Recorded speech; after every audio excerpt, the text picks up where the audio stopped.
नमस्कार। अपना प्रदेश उत्तर प्रदेश उत्तराखंड देख रहे हैं आप। मैं हूं आपके साथ पूजा मोहन पांडे। बुलेटिन की शुरुआत करते हुए सबसे पहले आपको बताएं, चौधरी महेंद्र सिंह टिकैत की बनाई भारतीय किसान यूनियन उनकी पुण्यतिथि के मौके पर दो फाड़ होती नजर आई। यूनियन के राष्ट्रीय उपाध्यक्ष राजेश सिंह चौहान के नेतृत्व में नई भारतीय किसान यूनियन अराजनैतिक बनाई गई है और बीकेयू अध्यक्ष नरेश टिकैत को पद से बर्खास्त किया गया, जबकि राजेश सिंह चौहान नए राष्ट्रीय अध्यक्ष चुने गए हैं।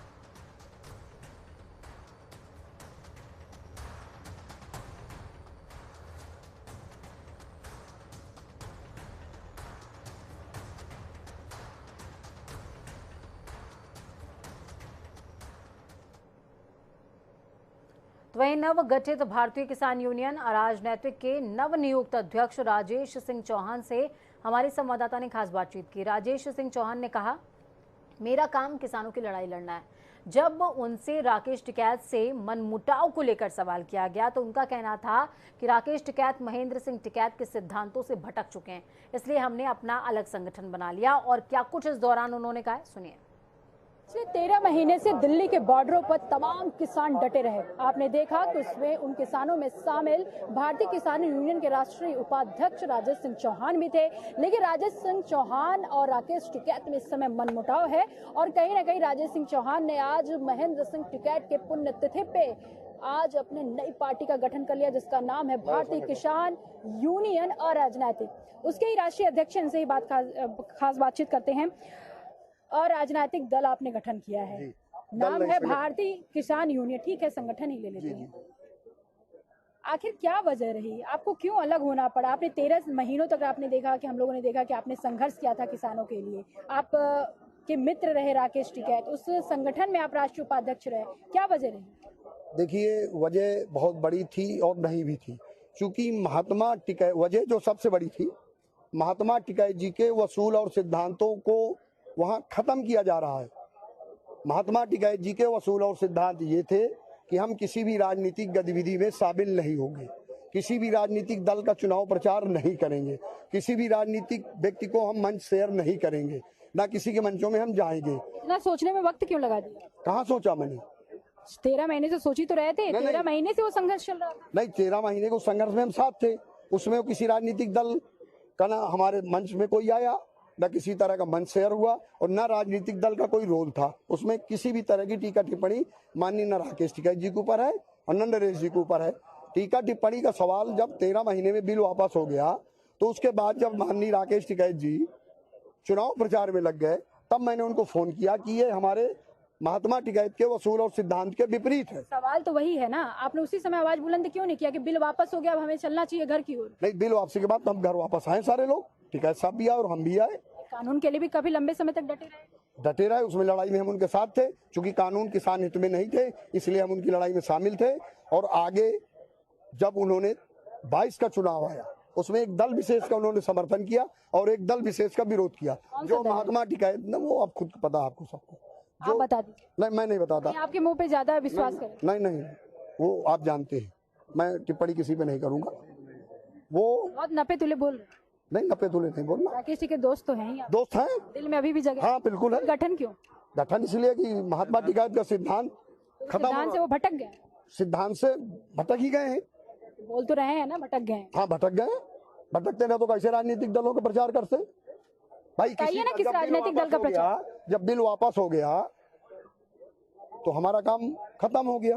हमको चुनाव के बाद फिर सरकारें जब गलत काम करती फिर उनका विरोध करना चाहिए। कुछ लोगों का आरोप है आप भी नेता बनना चाहते हैं। नेता?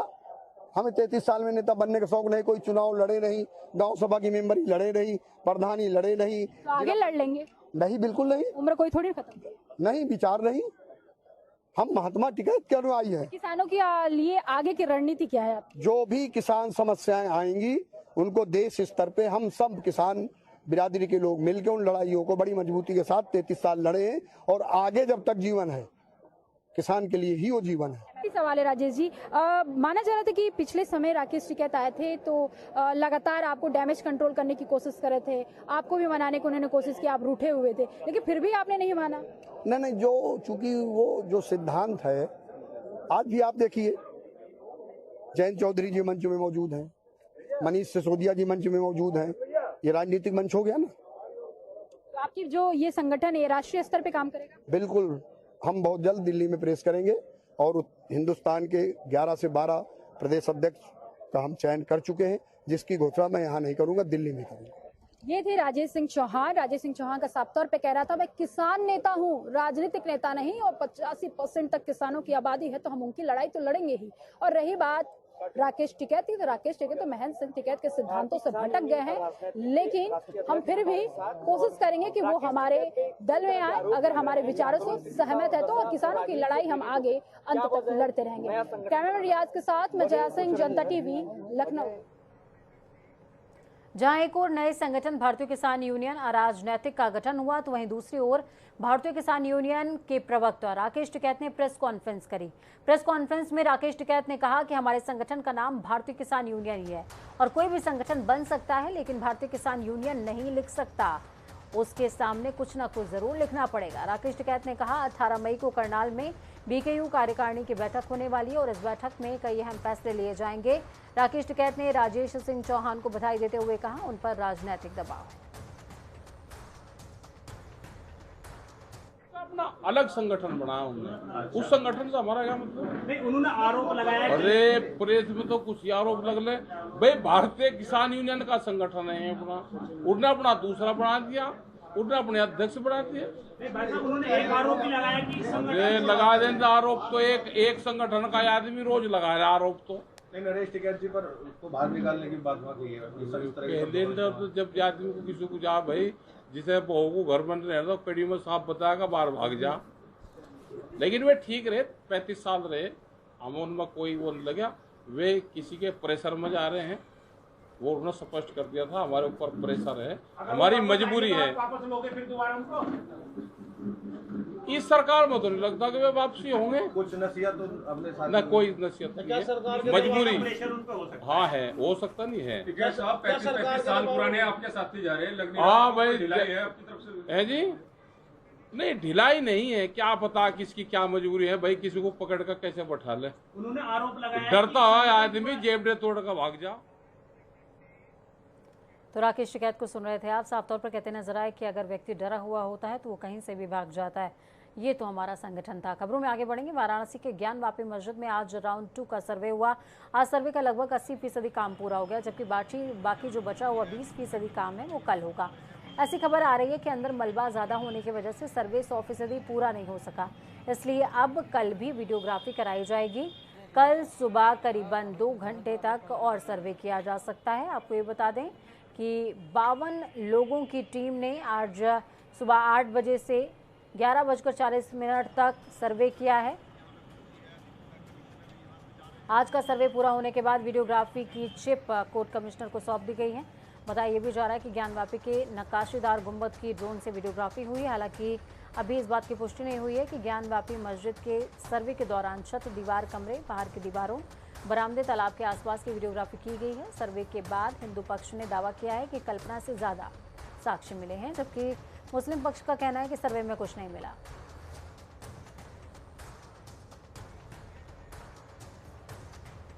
12 मई को जो सिविल जज सीनियर डिवीज़न वाराणसी के द्वारा आदेश किया गया था, उसके क्रम में कोर्ट कमीशन की कार्रवाई जो 14 मई को चालू हुई थी वो आज 15 मई को भी चली और कोर्ट कमीशन के द्वारा आज के कमीशन की कार्रवाई के उपरांत ये निर्णय लिया गया है कि ये कार्रवाई सोमवार को भी चालू रहेगी। सभी पक्षकारों को उनके द्वारा सोमवार सुबह 8 बजे उपस्थित रहने के लिए कहा गया है।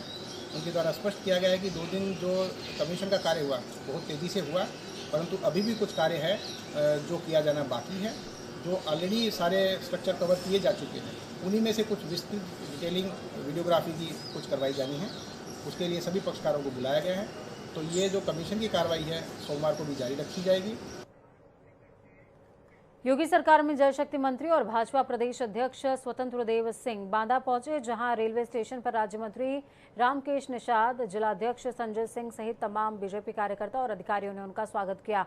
रेलवे स्टेशन से सीधे वो सर्किट हाउस के लिए रवाना हो गए। सर्किट हाउस में जनप्रतिनिधियों और बीजेपी पदाधिकारियों के साथ बैठक हुई। यहाँ पर वो ओरन, कमासिन के खटान और फिर बबेरू गए। जल शक्ति मंत्री खटान गांव पहुंच करके खटान पेयजल परियोजना का स्थलीय निरीक्षण करते नजर आए। स्वतंत्र देव सिंह ने कहा कि प्रदेश में सब लोग अमनो चैन से रह रहे हैं। आदरणीय प्रधानमंत्री ने निर्णय लिया कि सभी घरों में जल पहुंचना है। आज़ादी के बाद जो लोगों ने नहीं कर पाया था वो 2 साल में प्रधानमंत्री जी ने वो करके दिखाया और जून तक बुंदेलखंड में पानी घर घर पहुंचना शुरू हो जाएगा और 2022 तक सभी घरों में जल देने का निर्णय किया है माननीय प्रधानमंत्री जी ने, और शुद्ध जल। और उसके लिए आदरणीय योगी जी परिश्रम की पराकाष्ठा कर रहे हैं। हम सब मंत्रियों की दौड़ा करवा रहे हैं और राज्य के अंदर कैसे किसान गरीब खुशहाल रहे उसकी चिंता कर रहे हैं। और 2024 तक उत्तर प्रदेश के सभी घरों में शुद्ध और स्वच्छ जल लोग पिएंगे, न बीमार होंगे जो पानी के कारण बीमार होती हैं। तो वक्त यहाँ पर एक छोटे से ब्रेक का। ब्रेक के इस बार खबरों का सफर लगातार जारी है।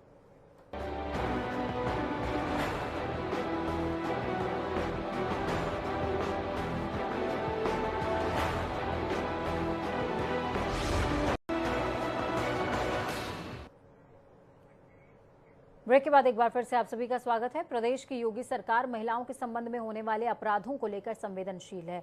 यही वजह है कि योगी सरकार महिलाओं के खिलाफ होने वाले अपराधों के प्रति जागरूक करने के लिए मिशन शक्ति अभियान चला रही है। महिलाएं अपने साथ हुए अपराध को लेकर पुलिस थाने में जाकर शिकायत दर्ज करा सकें, इसके लिए प्रदेश के हर थाने में महिला डेस्क की स्थापना की गई है। लेकिन सरकार की तमाम कोशिशों के बावजूद संगम नगरी प्रयागराज में बीजेपी के महिला मोर्चा की कार्यकर्त्रियों को कोई मनचला अश्लील वीडियो कॉल करके परेशान कर रहा है। अब तक भाजपा महिला मोर्चा की दर्जनों महिला कार्यकर्ताओं ने इस मंचले की शिकायत की है और शिकार भी हुई हैं। महिलाएं न्यूड वीडियो कॉल से इतनी परेशान हैं कि उन्होंने अपने मोबाइल में इंटरनेट तक बंद कर दिया है। इन महिलाओं को अलग अलग नंबरों से अश्लील वीडियो कॉल आ रहे हैं। हालांकि शुरुआत में महिलाओं ने इस बाबत जानकारी किसी को नहीं दी थी, लेकिन हाल ही में महिलाओं के ग्रुप में जब इस बात की चर्चा हुई तो उनके पास इस तरह के न्यूड वीडियो कॉल्स लगातार आ रहे हैं, तो महिलाएं परेशान हुई। खास बात यह भी है कि जिन नंबरों से अश्लील वीडियो कॉल आ रहे हैं उन नंबर्स की डीपी भी भाजपा की महिला मोर्चा की महिलाओं की लगी हुई है।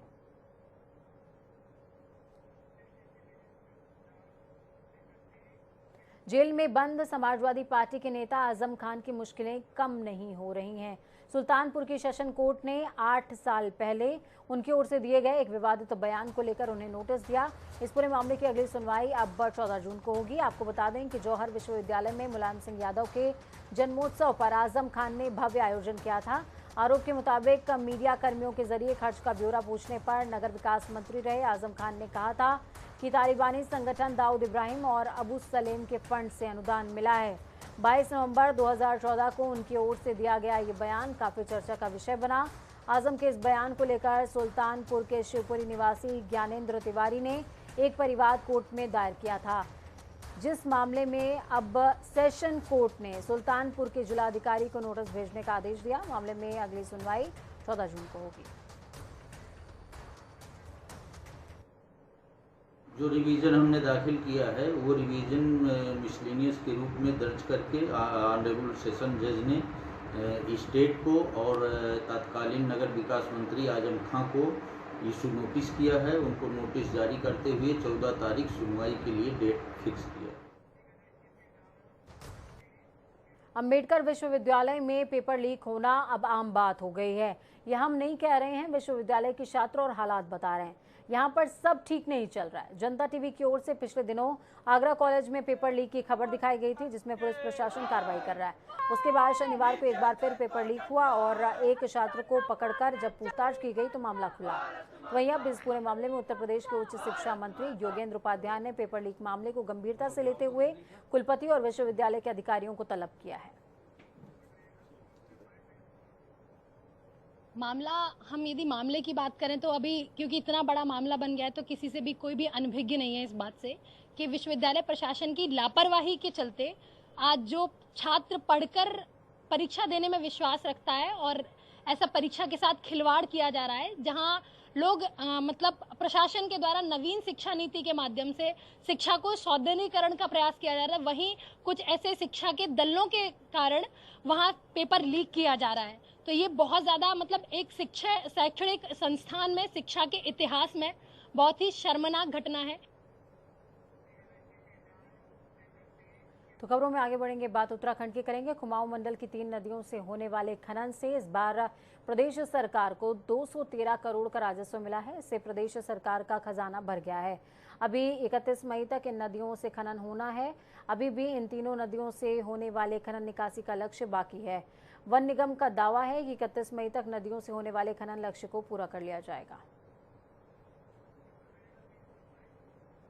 गौला, नंदौर और शारदा, तो गौला और शारदा का जो है समयावधि फरवरी 2023 में पूर्ण होने वाला है, जिसके लिए हम भारत सरकार में जो है आवेदन कर चुके हैं और हमारा जो है आगे की एफसी के लिए प्रस्ताव ऑलरेडी भारत सरकार में पहुंच चुका है और उसमें कार्रवाई काफी तेजी से जो है गतिमान है। देश की पहली आईएएस अधिकारी और तिहाड़ जेल की डीजी रही किरण बेदी ने अपनी संस्था इंडिया विजन फाउंडेशन के सदस्यों के साथ जिला कारागार रोशनाबाद का भ्रमण किया है और इस दौरान उन्होंने बंदियों और कैदियों को शिक्षा का महत्व बताते हुए उनकी शिक्षा व्यवस्था की जिम्मेदारी भी ली है। श्रीमती किरण बेदी जी द्वारा आज जिला कारागार हरिद्वार का भ्रमण किया गया और यहाँ जो कार्य चल रहे हैं उनका अवलोकन किया गया। उनके द्वारा शिक्षा के क्षेत्र में, स्किल डेवलपमेंट के क्षेत्र में सहयोग प्रदान करने का आश्वासन दिया गया है और उनका जो एक एनजीओ भी है इंडिया विजन फाउंडेशन, उससे हम लोग शिक्षा के क्षेत्र में, स्किल डेवलपमेंट के क्षेत्र में कोलैबोरेट करने जा रहे हैं। मैं तो सिर्फ अपना एक्सपीरियंस बांट रही हूँ और जहाँ जहाँ सुपरिटेंडेंट, सीनियर सुपरिटेंडेंट्स की एटीट्यूड ये है कि हमें आओ हेल्प करो, आओ मिल के हमें अपना एक्सपीरियंस दो, मैं वो देने को तैयार हूँ। मेरी संस्था और हम और मैं अकेली नहीं हूँ। जहाँ भी मैं जिस शहर में भी जा रही हूँ, सब धनी लोगों को और ऐसे जिनकी इच्छा है हेल्प करने की, उनको जोड़ रही हूँ। उत्तराखंड के GB Pant institute of engineering college के रजिस्ट्रार की नियुक्ति को निरस्त करने की मंजूरी हो गई है। यह निर्णय GB Pant institute of engineering college की बोर्ड बैठक में लिया गया। इसके साथ ही उच्च न्यायालय के साल 2009 से संबंधित मामलों के अनुपालन के लिए एक कमेटी का भी गठन हुआ है। इसकी रिपोर्ट अगली बोर्ड बैठक में रखने पर सहमति बनी है। तो वहीं कैबिनेट मंत्री सुबोध उनियाल का कहना है कि कई इंजीनियरिंग कॉलेजेस अलग अलग नियमों को एक अधिनियम के तहत लाया जाएगा। जो उस नियुक्ति को डीओजी ने निराधार पार्टी में नियुक्ति को निरस्त करने का निर्णय लिया। इसके अलावा जो माननीय उच्च न्यायालय का 2009 का एक आदेश था जिसकी कंप्लाइंस नहीं हुई है अभी तक उसमें इंस्टीट्यूट में, उसके लिए एक कमेटी बनाई है जो पूरे माननीय उच्च न्यायालय के निर्णय के अनुपालन में एक इंक्वायरी करके अगली बीओजी की बैठक में अपनी जांच सिफारिशों को बीओजी की बैठक में रखेंगे ताकि माननीय उच्च न्यायालय के आदेश के अनुपालन में आगे कार्रवाई की जा सके। कॉर्बेट टाइगर रिजर्व के कालागढ़ एलिफेंट कैंप में गंगा हथनी ने नवजात शिशु का आज उसका नामकरण हुआ है। 23 अप्रैल को यहां गंगा हथनी ने एक मादा नवजात को जन्म दिया। आज उसके जन्म के 22वें दिन उसका विधि विधान से नवजात का नाम खुशी रख दिया गया है, जिसमें टाइगर रिजर्व के जो तमाम स्टाफ थे वो भी मौजूद थे। हमारे यहाँ हाथी कैंप में नामकरण हुआ है, तो पूरे विधि विधान के साथ पंडित जी ने इसका नामकरण किया है और हमारे निदेशक महोदय और हमारे वन क्षेत्राधिकारी और उच्चाधिकारी सम्मिलित रहे और काफ़ी हर्षोल्लास के साथ इसका नामकरण किया गया और उसका नाम खुशी रखा। जो कर्नाटका से हाथी आए थे उनमें से उनके परिवार में एक और बच्ची एडिशन हो गई है। पहले 3 साल पहले सावन हुआ था, अब 23 अप्रैल को ये बच्ची पैदा हुई। पैदा होने पे स्टाफ ने बड़ी खुशी जाहिर की और आज 22 दिन बाद उसका खुशी ही नामा। तो वहीं केदारनाथ धाम की यात्रा पर आने वाले तीर्थयात्रियों का हुजूम उमड़ पड़ा है। प्रदेश सरकार ने अब एक दिन में केदारनाथ जाने वाले तीर्थयात्रियों की तादाद 13,000 तय कर दी है। जो यात्री केदारनाथ जा रहे हैं उन्हें आवश्यक रूप से रजिस्ट्रेशन कराना होगा। बिना रजिस्ट्रेशन के पहुंच रहे यात्रियों को वापस भेजा जा रहा है। इस बाबत यात्रियों के रजिस्ट्रेशन की बद्रीनाथ और केदारनाथ हाईवे पर जगह जगह जांच की जा रही है। अभी तक बिना रजिस्ट्रेशन के पहुंचे 1,500 से ज़्यादा यात्रियों को वापस भेजा जा चुका है। तो वक्त यहाँ पर छोटे से ब्रेक का। ब्रेक के उस पार खबरों का सफर लगातार जारी रहेगा। बने रहिए जनता टीवी के साथ, क्योंकि हमें आपकी ताकत। हमारी ये कामना है कि आपका आने वाला कल आज से बेहतरीन भी हो और सुरक्षित भी। नमस्कार।